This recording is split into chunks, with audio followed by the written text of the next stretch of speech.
Welcome back everyone. Hope you are well. We are discussing codality for programmers problem. We already finished lesson 1 to lesson 5 and we discuss how we can solve all the problem properly. Now we will start lesson number 6, and lesson number 6 there are 4 problems. First one is distinct, which one we will start today. Second one is maximum product of 3, and third one is number of disk insertion, and last one is triangle. That means according to this sorting algorithm we will solve those 4 problem, and this is the PDF for sorting, and there is some explanation. It's very clear. It will helpful for you when you will read this documentation. You will understand how sorting is working. Like there are different kind of sort, heap sort, selection sort, bubble sort, binary search, linear search. There are a lot of sort techniques to solve the problem, and merge sort, quick sort. Merge sort and quick sort is post case time complexity. That means big O n log n. This is the PDF file. You can read it by yourself. We can start to solve the problem. First problem is distinct. Let's start. We can start directly.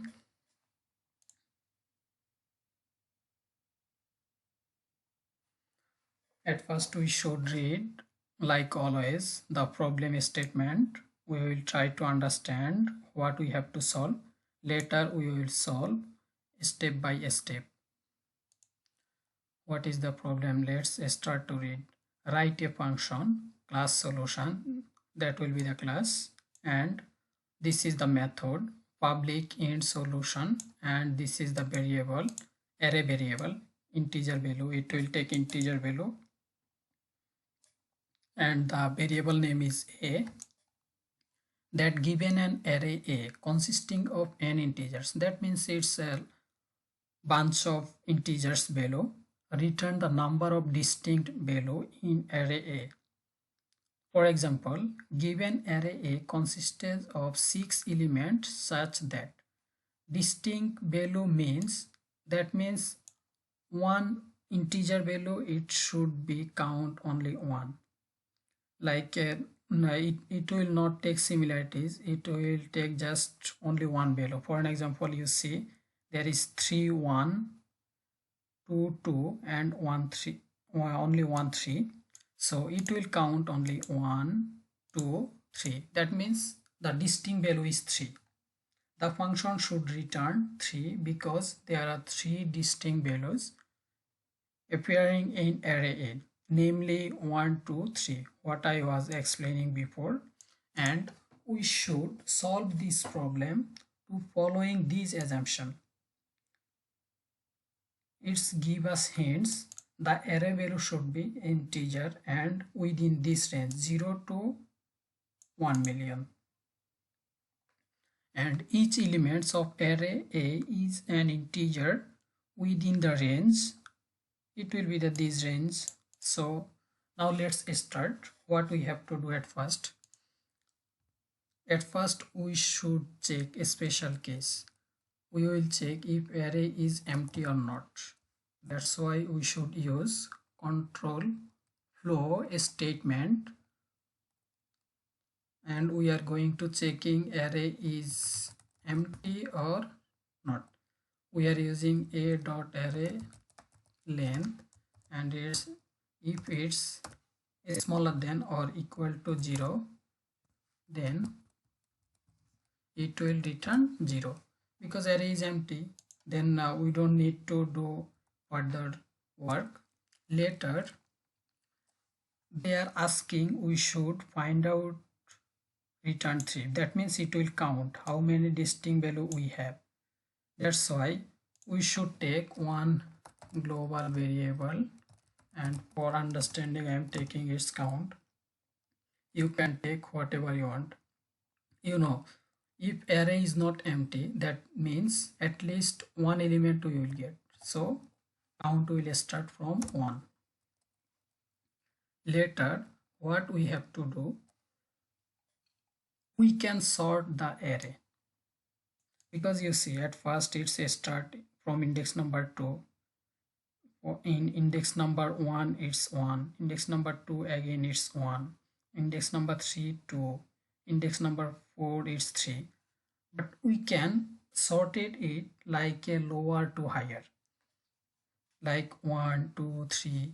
Then it will be easier to count and to find a distinct value. Without sorting we can do it, but it will give us wrong result, because you see now one value is in the 2 times 3 times and 4 times. Several times we are seeing one value, so it can be showing us different result. So that's why we should at first sort the array,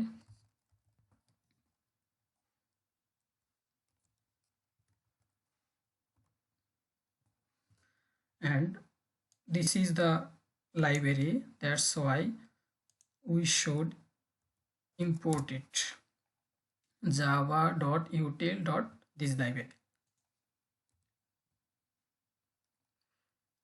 Now I will iterate the array values, then we can easily count it.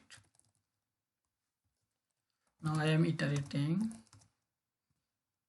equal to 0. That means the index number will start from 0. After that a dot len -1, because index number will start from 0. Then if we have 5 integer value, that means it will start from 0 1 2 3 4.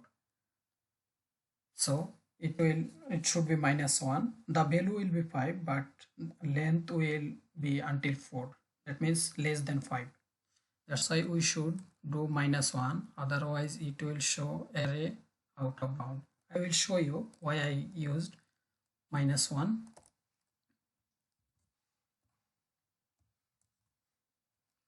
Now I will again check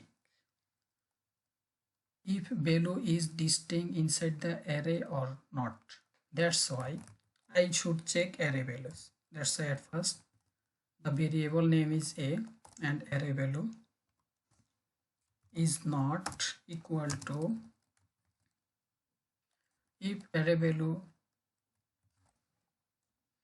is not equal to position number array I to array I plus 1, then that means the value is distinct. That means the value is not similar, it's different value.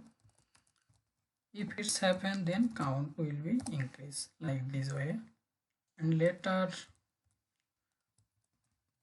return count. Now let's try to run.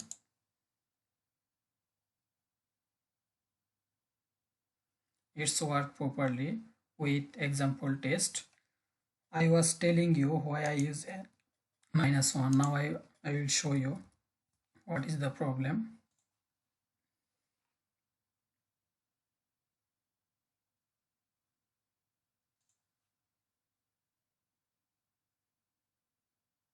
You see, array index out of bound exception, value is 6.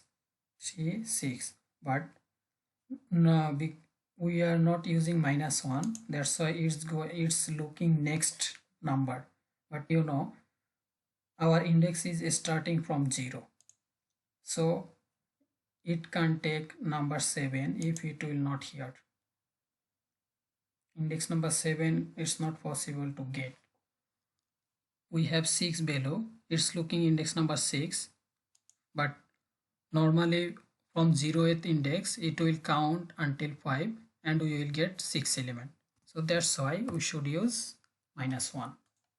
I hope everyone is clear now why I used -1. Now I can run. It's worked properly. let's go to submit.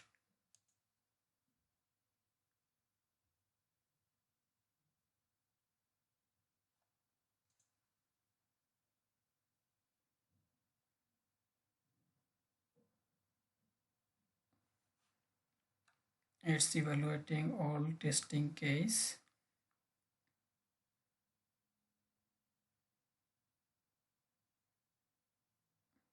Congratulations, our score is 100%. That means our code fulfill all the requirement according to the problem statement. That's why it's working fine and it's give us 100% result. And this is the time complexity. And with example test, after that correctness test, extreme empty, from all the consequences it's measuring our code and it's checking is it working with all the cases or not. And about performance test, large one, large random one, large random three, they are checking in different way, is it giving us accurate result or not. So thank you very much everyone, see you in my next video. Please follow my channel, subscribe my channel and stay with me and always watching my video and share with your friends. Take care, bye.